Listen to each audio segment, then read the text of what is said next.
12 noyabr uchun valyuta kurslari e'lon qilindi. Markaziy bank 2025-yil 12 noyabr kuni uchun xorijiy valyutalarning rasmiy kurslarini e'lon qildi. Unga ko'ra, asosiy barcha valyutalar kurslari yana pasayishni ko'rsatmoqda. Bu haqda Markaziy bank ma'lum qildi. AQSh dollari 24.094 so'mga arzonlab, 11.990 so'mni tashkil etdi. Yevro 33.64 so'mga arzonlab, 13.866.44 so'm bo'ldi.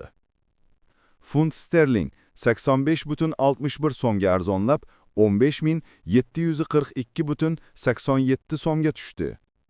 Rossiya rubli 0.76 so'mga arzonlab, 147.55 so'm bo'ldi. Xitoy yuani 3.69 so'mga arzonlab, 1683.94 so'm bo'ldi. Yaponiya yenasi 0.25 so'mga arzonlab, 77.69 so'mni tashkil etdi. Qozoq tengesi 0.11 so'mga arzonlab, 22.84 so'mga tushdi. Ekspertlar ta'kidlashicha, so'nggi kunlardagi valyuta bozoridagi pasayish tendensiyasi tashqi iqtisodiy omillar va ichki bozordagi talab bilan bog'liq bo'lishi mumkin.